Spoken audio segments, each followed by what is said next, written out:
कि क्या आपको मोदी जी के अलावा कोई और वीडियो मतलब नहीं दिखती, कोई और पॉलिटिशियन की नहीं दिखती है। और ऐसा नहीं है कि सिर्फ मोदी जी ने ही काम किया है, मोदी जी ने इतना काम नहीं किया है, बल्कि कांग्रेस ने बहुत बड़े बड़े प्रोजेक्ट किए हैं, बहुत सारा काम किया है। और बस ये वो कुछ गलतियाँ भी कर गए, कुछ करप्शन वगैरह भी कर गए। अस्सलामुअलैकुम, नमस्ते, सत श्री अकाल। कैसे हैं आप लोग? उम्मीद करती हूँ ठीक होंगे, खुश होंगे। मैं हूँ हज़ीका अली और मेरे साथ हैं तारिक नियाज़ी। अस्सलामुअलैकुम, नमस्ते, सत श्री अकाल। उम्मीद करता हूँ ठीक होंगे, खुश होंगे। दोस्तों जहाँ रहें खुश रहें, माँ बाप का ख्याल करेंगे तो माँ बाप है तो सब कुछ। आज की हमारी वीडियो है है बहुत ही इंटरेस्टिंग मेगा प्रोजेक्ट्स ऑफ 2022 से स्टार्ट करते हैं अपनी वीडियो को। Let's start. ओके गाइस, तो वीडियो का टाइटल है 2022 completed mega projects of India July, top mega projects in India से स्टार्ट। हेलो दोस्तों, स्वागत है आपका एक नई वीडियो में। तो काफी टाइम हो गया था प्रॉपरली मेगा प्रोजेक्ट्स के ऊपर एक वीडियो बनाई चैनल पे। तो इस वीडियो में इसलिए मैंने सोचा क्यों ना अभी इंडियन मेगा प्रोजेक्ट्स जो अभी हाल ही में कंप्लीट हुए हैं उनके बारे में आज के इस वीडियो में कवर कर लें। कुछ प्रोजेक्ट्स कंप्लीट हुए हैं इस साल 2022 में अभी तक, तो आज उन्हीं के बारे में बात करेंगे। साथ ही कुछ ऐसे प्रोजेक्ट्स हैं जो अपनी आखिरी स्टेजेस पर है, उनको मैं इस वीडियो में कवर नहीं करूंगा। कुछ काफी बड़े हैं तो सेपरेट वीडियो बनाऊंगा, लेकिन फिलहाल बात करते हैं ऐसे प्रोजेक्ट्स की जो कि हो चुके हैं कंप्लीट। हेलो दोस्तों, मेरा नाम है दीपक, आप देख रहे हैं इट्स इनक्रेडिबल फॉर यू। तो आइए शुरू करते हैं।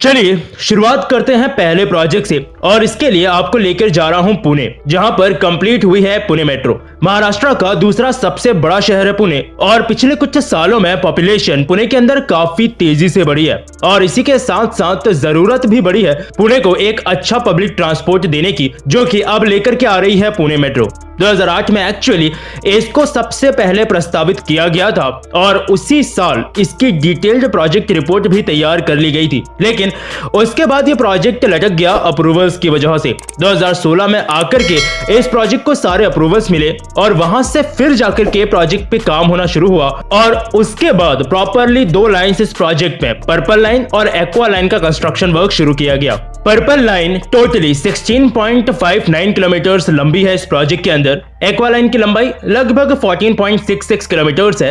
बीते मार्च में ही पर्पल लाइन का एक पर्टिकुलर सेक्शन पीसीएम से फुगवाड़ी तक का ओपन किया गया था। सिमिलरली एक्वा लाइन के अंदर भी बनाजा से गरवारे कॉलेज तक का सेक्शन उसी समय ओपन कर दिया गया था। मतलब ये ऐसे है, आप समझो कि पूरी मेट्रो लाइन का एक छोटा सा पार्ट इनॉग्रेट करके उसको जनता के लिए खोल दिया गया था। एक तीसरी लाइन की भी प्लानिंग इसमें है, जो कि 23.33 किलोमीटर लंबी होगी। पर्पल लाइन का मार्च में जो सेक्शन खोला गया था वो लगभग 7 किलोमीटर लंबा था, और एक्वा लाइन का जो खोला गया था वो लगभग 5 किलोमीटर लंबा। लाइन 3 जो है वो Pune metropolitan region development authority ही इंप्लीमेंट कर रही है, जो कि एक जॉइंट वेंचर के साथ करेगी, जो कि टाटा रियल्टी और सीमेंस के बीच में होगा। तो एक पब्लिक प्राइवेट पार्टनरशिप के बेसिस पे ये होगा। 18 दिसंबर 2018 को ऑलरेडी इसका फाउंडेशन स्टोन रखा जा चुका है, और काम इस वक्त इसमें जारी है। चलिए उठाएंगे अगला प्रोजेक्ट, और ये है देवगढ़ इंटरनेशनल एयरपोर्ट। तो इस प्रोजेक्ट का निर्माण झारखंड राज्य के देवगढ़ शहर में किया गया है, और प्रोजेक्ट ये पूरी तरह से बन के कंप्लीट हो चुका है। प्रधानमंत्री मोदी द्वारा प्रोजेक्ट को 12 जुलाई को इनॉग्रेट भी किया जा चुका है। 25 मई 2018 को प्रधानमंत्री मोदी द्वारा इस प्रोजेक्ट का फाउंडेशन स्टोन रखा गया था। तो मान लो 4 साल लगभग प्रोजेक्ट को लगे हैं कंप्लीट होने में। लगभग 2500 मीटर का इसका रनवे है, यानी एयरपोर्ट कैपेबल है कि एयरबस A320, A321 जैसे जो नैरो बॉडी एयरक्राफ्ट हैं उनको ये हैंडल कर सकता है। तो असल में 2013 के अंदर झारखंड गवर्नमेंट ने एक MOU साइन किया था एयरपोर्ट्स अथॉरिटी ऑफ इंडिया के साथ में एक एयरपोर्ट को बनाने के लिए, जो कि स्टेट के अंदर रिलीजियस टूरिज्म को प्रमोट करेगा। प्रोजेक्ट की रफ्तार शुरुआत में धीरे धीरे ही हुई थी, लेकिन फिर फाउंडेशन स्टोन रखने के बाद में 2018 में प्रोजेक्ट सही रफ्तार से पूरा हो गया। 400 करोड़ का खर्चा आया है प्रोजेक्ट में, ये बताया गया है। और आपने बैद्यनाथ धाम का नाम सुना ही होगा, 12 ज्योतिर्लिंगों में से एक है ये, और ये देवगढ़ में ही है झारखंड के अंदर। तो पूरे एयरपोर्ट का जो टर्मिनल बिल्डिंग का स्ट्रक्चर है वो बैद्यनाथ टेम्पल से ही इंस्पायर होकर बनाया गया है। अप्रैल 2021 में इंडिगो को कनेक्टिविटी के लिए उड़ान स्कीम के तहत इस प्रोजेक्ट के लिए चुना गया था, और अभी 30 जुलाई 2022 को ही दिल्ली के लिए भी फ्लाइट्स यहां से शुरू कर दी गई हैं। चलिए चलते हैं अगले प्रोजेक्ट की तरफ और ये कुछ ही दिन पहले कंप्लीट हुआ है, तो शायद आप सबको पता होगा, जो कि है बुंदेलखंड एक्सप्रेसवे उत्तर प्रदेश के अंदर। लगभग 300 किलोमीटर लंबा एक्सप्रेसवे है ये, 4 लेन का, और अभी 16 जुलाई को ही प्रधानमंत्री मोदी ने इसे इनॉग्रेट किया है। और इसी समय काफी हद तक इसकी न्यूज फैल गई थी, क्योंकि स्टेट गवर्नमेंट, सेंट्रल गवर्नमेंट दोनों ने ही काफी हद तक इसको प्रमोट किया था। लेकिन असली इसका प्रमोशन हुआ इसके इनॉग्रेशन होने के बाद, जब थोड़ी बारिश आई और हाईवे के एक हिस्से के 2 टुकड़े हो गए।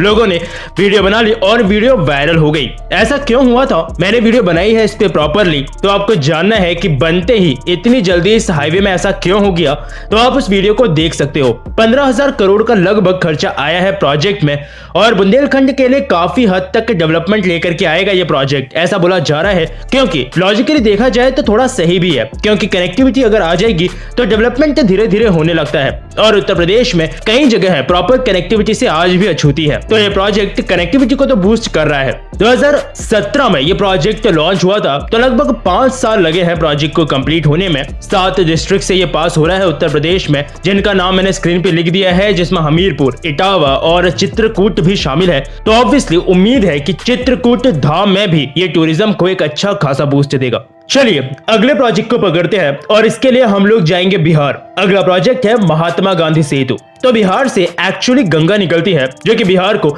एक तरह से 2 पार्ट्स में डिवाइड कर देती है, उत्तरी और दक्षिणी बिहार। तो इस गंगा नदी के ऊपर 1969 में एक ब्रिज को बनाने के लिए अप्रूवल दिया गया था, जिसके बाद 1972 में शुरू करके 10 सालों के अंदर वहां पर एक ब्रिज बनाकर कंप्लीट किया गया। उसको नाम दिया गया महात्मा गांधी सेतु। 70s के टाइम के मुकाबले ये ब्रिज काफी बड़ा था, लेकिन कुछ ही टाइम में ब्रिज की हालत खराब होने लगी। मेनली पर्पस यही था ब्रिज को बनाने का कि लोगों की प्रॉब्लम्स खत्म हो, उन्हें कम टाइम लगे ट्रैवलिंग के अंदर। लेकिन इसका उल्टा होने लगा, जाम लगना, घंटों ब्रिज पे लोगों का टाइम वेस्ट होना, काफी प्रॉब्लम्स ब्रिज पे होने लगी थी, और इसकी वजह से रिपेयरिंग का काम लगभग कॉन्टिन्यूअसली ब्रिज पे चलता ही रहता था। तो सीधी सी बात थी कि इसको ऐसे लेकर के फ्यूचर में कितना आगे जाते। इसीलिए 2016 में फाइनली इसको रिकंस्ट्रक्ट करने का प्लान किया गया, और 2017 में एफकॉन्स ने इसका काम शुरू कर दिया। जुलाई 2020 के अंदर नितिन गडकरी जी द्वारा इसके वेस्टर्न फ्लैंक, यानी कि जो पश्चिमी हिस्से की रोड्स हैं पुल की, उनको इनॉग्रेट कर दिया गया, और उसी समय उन्हें ऑपरेशनल भी किया जा चुका था। और अभी जून 2022 में इसके ईस्टर्न लेन, यानी जो पूर्वी 2 लेन्स हैं, उनका उद्घाटन भी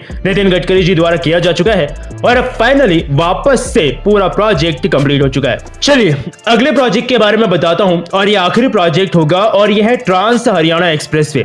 अभी 1 अगस्त 2022 को ट्रैफिक के लिए इस ट्रांस हरियाणा एक्सप्रेसवे को फाइनली ओपन कर दिया गया है। 2027 किलोमीटर लंबा, 6 लेन चौड़ा एक्सेस से कंट्रोल्ड एक्सप्रेसवे है ये, जो कि हरियाणा के अंदर अंबाला और नरनौल को आपस में कनेक्ट कर रहा है। चंडीगढ़ से दिल्ली नरनौल के डिस्टेंस को भी काफी हद तक ये प्रोजेक्ट कम करेगा। कहां से होते हुए ये प्रोजेक्ट जा रहा है वो मैं आपके लिए स्क्रीन पर लिख रहा हूं। लगभग 5108 करोड़ रुपए का खर्चा आया है, ये बताया गया है इस प्रोजेक्ट के अंदर। और दिसंबर 2018 के अंदर बेसिकली जो भी 1826 हेक्टेयर की लैंड थी वो इस प्रोजेक्ट के लिए एक्वायर कर ली गई थी। जुलाई 2020 में फाउंडेशन स्टोन प्रोजेक्ट का रखा गया। इसी साल मार्च तक लगभग 95% काम इसका पूरी तरह से कंप्लीट हो चुका था, और अभी कंप्लीट करके जुलाई के अंदर ही 2 दिन तक एक्सप्रेसवे में ट्रायल हुए, जिसके सक्सेसफुल होने के बाद 1 अगस्त से ही इसको ट्रैफिक के लिए खोल दिया गया है। तो इस वीडियो में मैंने लगभग 5 प्रोजेक्ट्स ऐसे कवर कर लिए जो कि इसी साल के अभी तक कंप्लीट हो चुके हैं। पुणे मेट्रो जैसे प्रोजेक्ट भी हैं इसमें, जो कि अभी और ज्यादा आगे बनेंगे। स्टिल इनका कुछ ना कुछ हिस्सा कंप्लीट हो चुका है, या फिर थोड़े ही लेवल पे सही लोगों को सर्व करना इन्होंने शुरू कर दिया है। आप में से किसी ने भी इन प्रोजेक्ट्स में से किसी का भी इस्तेमाल किया हो, नीचे कमेंट सेक्शन में बताइएगा जरूर। वीडियो पसंद आई हो तो लाइक और शेयर जरूर करना। मुझसे कुछ और कहना चाहते हैं तो आप उससे ट्विटर पर जुड़ सकते हैं, यह मेरी ट्विटर आईडी। फिर मिलूंगा आपसे एक और नए इंटरेस्टिंग टॉपिक की एक नई वीडियो के साथ। तब तक के लिए अलविदा। जी जनाब,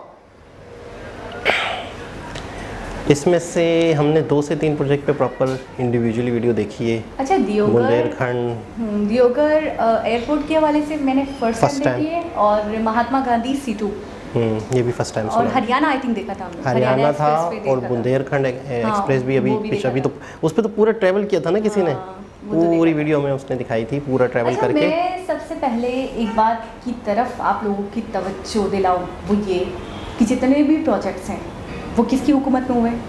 ऑब्वियसली ऑब्वियसली मोदी जी ने की हुकूमत में ज़िंदगी में पहली बार कोई इंग्लिश का वर्ड अच्छा बोला, दिल खुश हुआ। अच्छा, तो मैं ये कहना चाहती हूँ कि 2014 में आए थे वो सत्ता में, ठीक है, पावर में। अब थोड़ा सा सीरियस वाली बात है, सुनिए। अच्छा, 2014 में 2014 में आए थे वो, और अब लगभग 7 से 8 साल उनको कंप्लीट हो चुके हैं। और क्योंकि हमने कुछ वीडियोस देखी हैं, अटल बिहारी वाजपेयी के हवाले से देखा, चंद्रा बोस को देखा, एक दो को और भी देखा, बहुत सारे प्राइम मिनिस्टर्स भी देखे उनके, तो मैंने ज़्यादातर देखा कि उनकी हुकूमत नहीं चली, 1-1.5 साल में हटा दिया गया। लेकिन मोदी जी को देखकर ऐसा लगता है कि थर्ड टाइम भी ये चुनाव जीतने वाले, 2 बार तो उनकी हुकूमत आ चुकी है और ये रिकॉर्ड बनने वाला है। तो जो भी काम देखते हैं, जो भी वीडियोस देखते हैं, जो भी प्रोजेक्ट देखते हैं, तो देखने को मिलता है कि दौरे हुकूमत में मोदी जी के ही हुआ है। मतलब इनॉग्रेशन भी उन्हीं की हुकूमत में हुआ है और स्टार्टिंग भी उन्हीं की हुकूमत में हुआ है।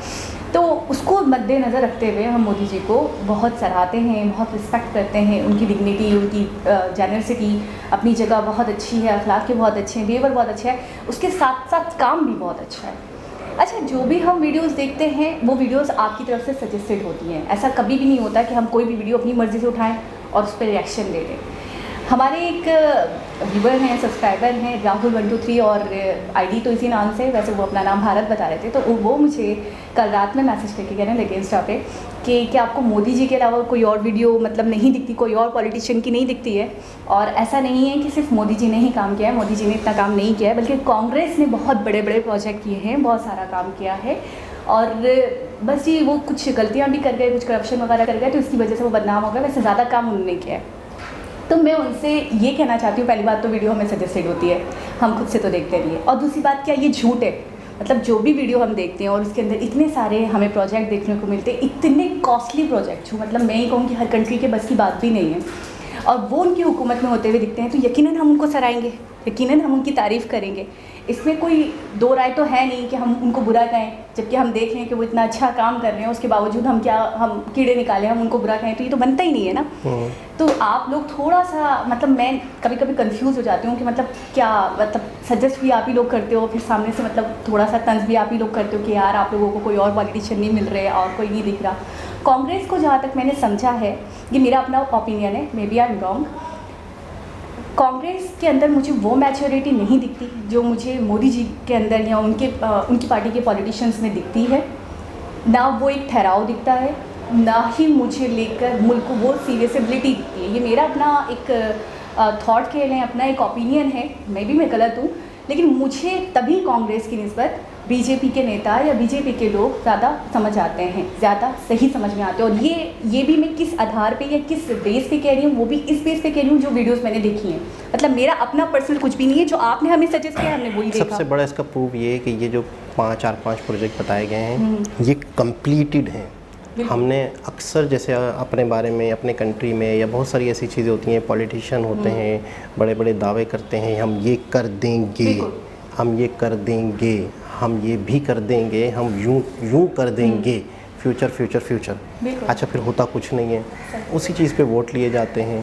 लेकिन आप ये देखें कि ये वाली वीडियो में जितनी भी प्रोजेक्ट बताए गए हैं, उन्होंने कहा है कि कुछ प्रोजेक्ट ऐसे भी हैं, जो हमारे भैया ने वीडियो बनाई बड़ी मेहनत से, उन्होंने कहा है कि कुछ प्रोजेक्ट ऐसे भी जो एंड पे हैं, उन्हें भी शामिल नहीं कर रहा हूँ, मैं नहीं कर रहा, उन्हें भी शामिल नहीं करूँगा। जो कंप्लीट हो के इनॉग्रेशन हो चुका है, जो यूज़ हो रहे हैं, लोगों के आवाम के फ़ायदा दे रहे हैं, तो उन प्रोजेक्ट को शामिल करूँगा। तो आप इतने बड़े बड़े प्रोजेक्ट, ये कोई अपने आप में कोई छोटी बात नहीं है, पूरे एयरपोर्ट बना दिए, मेट्रो दे दी पुणे सिटी को। पुणे सिटी महाराष्ट्र का बता रहे हैं कि 2nd लार्जेस्ट सिटी, तो उसमें आप पॉपुलेशन, अच्छा जहाँ पे तरक्याती काम होते हैं, जहाँ पे बिज़नेस बढ़ता है तो पब्लिक आती है। अच्छा, जब पब्लिक आती है तो फिर जाहिर सी बात है उनकी ट्रांसपोर्ट के मसले मसाइल होते हैं, ट्रैफिक जाम्स हो जाता है, बहुत सारे इश्यूज आते हैं। तो उस शहर को सही तरीके से रवा दावा रखना गवर्नमेंट की जिम्मेदारी हो जाती है। तो फिर वहाँ पे मेट्रो अच्छा, ये गवर्नमेंट का दूसरी बार आना और तीसरी बार भी आने का चांस होना, ये क्या, किस चीज़ को दर्शाता है? काम, सिर्फ काम नहीं, ये काम करके दिखा, आपको यही बताता है, ये आपको यही समझाता है, हम जैसे लोग जो देख रहे हैं ऐसे वीडियोज़ को, क्योंकि हम वहाँ नहीं रहते, हमें नहीं पता, तो इससे तो यही पता चल रहा है ना कि ये प्राइम मिनिस्टर बड़ा मनप्रीत है, बड़ा दिल पसंद है आवाम का, तभी तो आवाम बार बार ला रही है। अच्छा। नहीं तो आवाम तो चाहे, जैसे हमने दूसरे प्राइम मिनिस्टर्स के हवाले से देखा है कि उनको गिरा दिया, उनकी हुकूमत नहीं टिक पाई, तो आवाम तो चाहे तो मोदी जी को भी हटा दे, लेकिन आवाम बार बार पसंद कर रही है, तो इसका मतलब पसंद कर रही है तो ये बात किससे रिलेट कर रही है कि वो मुल्क के लिए काम करें। अच्छा, वो कह रहे हैं महंगाई है हमारे यहाँ भी बड़े मसले मसाइल। देखिए, महंगाई तो मैं ये कहूँगी हर कंट्री में कमर तोड़ के रखी हुई है महंगाई ने, महंगाई की बात ना करें, लेकिन बात है प्रोजेक्ट्स की, बात है तरक्याती कामों की। अच्छा, ये वीडियो भी थोड़ा रिलेट कर दी थी तो मैंने जिक्र कर लिया। इतने बड़े बड़े प्रोजेक्ट, इतने बड़े बड़े मतलब है कि ऐसे प्रोजेक्ट्स जो वाकई कंप्लीट हो चुके हैं, दिख रहे हैं। तो अच्छा, एक चीज़ और है, हम शायद इतना बीजेपी को नहीं समझते थे। जब एक वीडियो में एक राइटर ने एक पूरी बुक लिखी, जब लंदन टॉप चैनल्स के अंदर हमने उनका इंटरव्यू सुना था, मेरी आंखें खुल गई थी बीजेपी की स्ट्रेटजी को देख के, बीजेपी के काम करने के। मुझे सबसे बड़ी बात वो लगी, बहुत सारी बातें थी जो शायद सर से गुजर गई थी, क्योंकि हम पॉलिटिशियन नहीं, हमें बहुत सारी बातें समझ नहीं थी, लेकिन कैच करने की कोशिश कर रहे थे। लेकिन एक बात मुझे बहुत ही इम्प्रेस कर गई, जिस बात की वजह से ये लगता है कि उनके अंदर अपने कारकुनों को लेके, अपने आसपास के लोगों को लेके कितनी ज़्यादा टेंशन है। उन्होंने कहा था कि कोई भी नेता कहीं भी विज़िट कर रहा है, कहीं भी जा रहा है, गाड़ी में बैठा हुआ है, कोई लंबा सफ़र है, कोई दूसरे शहर जा रहा है, तो उन्होंने कहा कि कोई भी ऐसा शख्स जो उनके साथ जुड़ा हुआ है ना, वो शख्स 2 घंटे से ज़्यादा उस नेता के साथ रह नहीं सकता। 2 घंटे तक बंदा चेंज करना पड़ जाएगा बराबर वाला।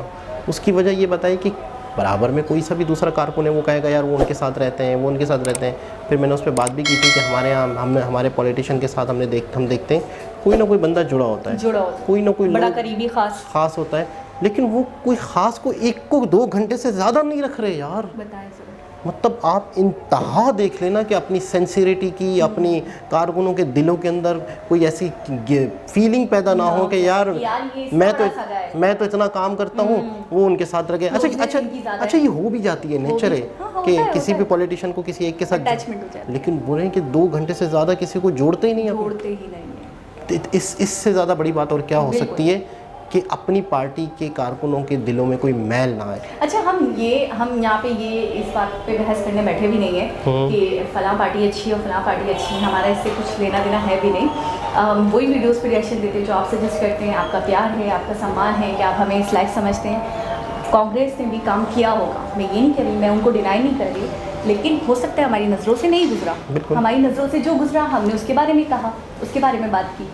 बिल्कुल, तो एक बहुत ही ज़बरदस्त वीडियो जिसमें बहुत बड़े प्रोजेक्ट हमने देखे जो कंप्लीट हुए हैं। दोबारा तो मुझे लग रहा है गिने चुने हैं बस। हाँ बिल्कुल ऐसा ही है। तो एक बहुत ही ज़बरदस्त वीडियो, दोबारा किसी और हिसाब से मुलाकात होगी, जब तक के लिए अल्लाह हाफ़िज़।